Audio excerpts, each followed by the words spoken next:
Hello everyone, this is Ayush Singh and welcome to your favourite channel Singhpedia. आज हम लोग पढ़ने जा रहे हैं स्टोरी ऑफ रोजा पार्क्स और words of B R Ambedkar. कौन सा चैप्टर है? ऑन इक्वालिटी, और ये है आज पार्ट 8। ठीक है, तो आज इसका लास्ट पार्ट है जिसमें हम ये दोनों टॉपिक्स के बारे में पढ़ेंगे। तो हम स्टार्ट करते हैं रोजा पार्क की कहानी से। तो रोजा पार्क कौन थी कि वो एक ऐसी लेडी थी जिन्होंने एक बस में, जो बस कहाँ से कहाँ जाती थी, कहाँ से पता नहीं, लेकिन कहाँ जाती थी तो वो जाती थी मॉन्टगोमरी। ये आपने नाम हड़प्पन सिविलाइजेशन में भी सुना होगा। ठीक है, तो यहाँ ये जाती थी ये बस। तो रोजा पार्क वहाँ जा रही थी, उसके साथ मतलब एक और उसी बस में एक वाइट मैन था। यानी वाइट मैन का मतलब जिसका स्किन टोन कैसा हो, लाइट हो। ठीक है, तो उसे हम लोग क्या बोल रहे हैं, वाइट मैन। वो आया और रोजा पार्क से पूछा कि क्या मैं तुम्हारी सीट ले सकता हूँ। तो उसने मना कर दिया। तो क्या लिखा है, she refused to give up her seat to a white man in the bus. तो उसने क्या रिफ्यूज वाला कर दिया, मना कर दिया। ठीक है, तो उसने रिफ्यूज कर दिया। तो इससे क्या हुआ, this led to her arrest and the subsequent Montgomery bus boycott. इसका मतलब हुआ कि ये इससे क्या हुआ कि जो रोजा पार्क थी उसे क्या हुआ, उसे अरेस्ट कर लिया गया and the subsequent Montgomery bus boycott. इसका मतलब क्या हुआ, सबसीक्वेंट मॉन्टगोमरी बस बॉयकॉट, यानी कि जो इसके साथ मॉन्टगोमरी बस थी उसका भी बॉयकॉट किया गया। ठीक है, तो हमने समझ गया इससे हुआ क्या, अरेस्ट और बॉयकॉट हुआ। उसके बाद the supreme court of the USA struck down discrimination laws against the blacks. तो ब्लैक्स के अगेंस्ट, यानी कि जिनका स्किन टोन कैसा हो, डार्क हो, इनको हम क्या बोलते हैं, ब्लैक्स। तो ब्लैक्स के अगेंस्ट इन्होंने डिस्क्रिमिनेटरी लॉज चालू किए। किसने? The supreme court of USA ने। फिर 1964 में क्या हुआ, 1964 में हुआ civil rights act. Civil rights act कब हुआ था, 1964 में। इसमें क्या हुआ, इसमें यह हुआ कि which gave equal rights to the African American. African American का मतलब वही हुआ, जो ब्लैक्स शब्द आया ना वो अफ्रीकन अमेरिकन के लिए आया है। अमेरिकन है जो, लेकिन उनका स्किन टोन अफ्रीकन जैसा है। तो अफ्रीका को हम लोग डार्क कॉन्टिनेंट बोलते हैं ना, डार्क कॉन्टिनेंट क्यों बोलते हैं, क्योंकि वहाँ के जो लोग हैं उनका स्किन टोन ज्यादातर लोगों का डार्क होता है। ठीक है, तो ऐसे अमेरिकन जिनका स्किन टोन डार्क हो, क्योंकि अमेरिकन का क्या होता है, लाइट होते हैं ज्यादातर लोगों में, लेकिन अगर किसी का डार्क है तो उसको हम लोग अफ्रीकन अमेरिकन बोलते हैं या फिर ब्लैक्स बोलते हैं। तो इन अफ्रीकन अमेरिकन को पहले इक्वल राइट नहीं मिलता था, लेकिन जब 1964 में सिविल राइट्स एक्ट आया तो इसमें इन्हें इक्वल राइट्स मिलने लगे।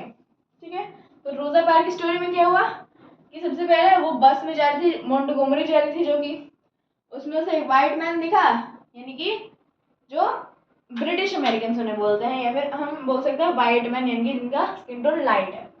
ठीक है, तो उन्होंने मतलब रोजा पार्क ने क्या किया कि उस वाइट मैन को अपना सीट गिव अप करने से मना कर दिया कि वो नहीं उठेगी, वो वहीं बैठेगी, जो उसे जहाँ बैठना है वो बैठ जाए।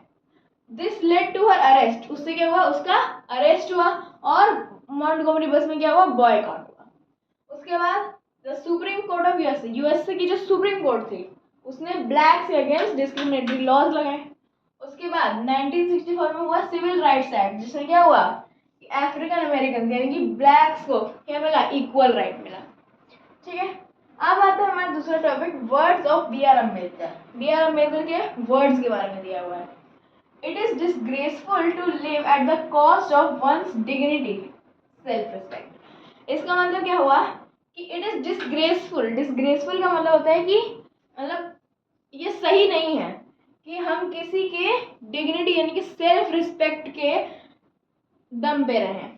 ठीक है, क्यों नहीं है, तो देखो self respect is the most vital factor in our life.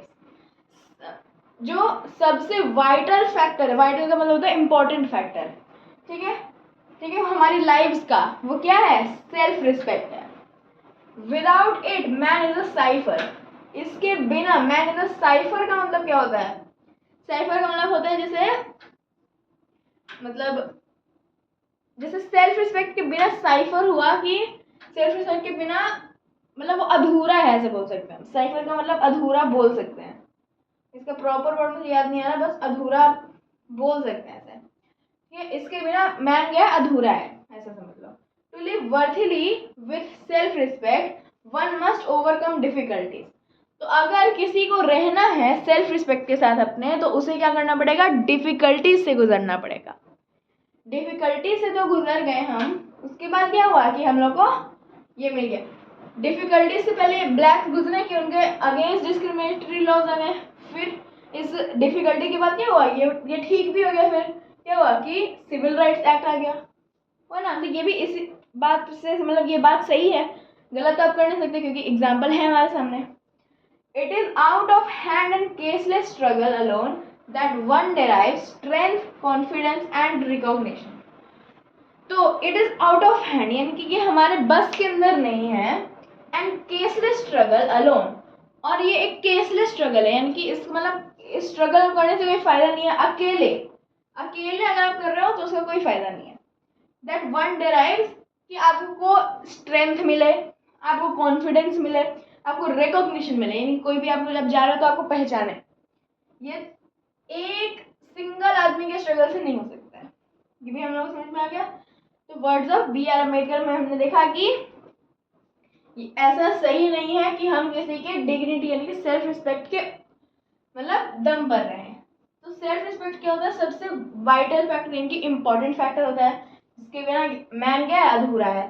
To live वर्थीली मतलब इसके साथ रहने के लिए हम लोग क्या करना पड़ता है, डिफिकल्टी से ओवरकम होना पड़ता है, और ये हमारे हाथों के बाहर यानी कि दम के हमारे बस के बाहर है, ठीक है कि और केसलेस स्ट्रगल है क्या कि कोई अकेले ही स्ट्रेंथ, कॉन्फिडेंस और रिकॉग्निशन डिराइव कर ले यानी कि ले ले, ठीक है।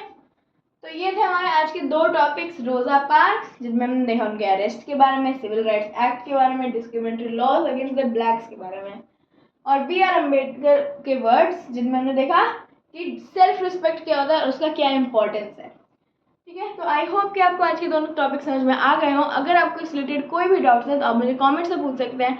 Thank you very much.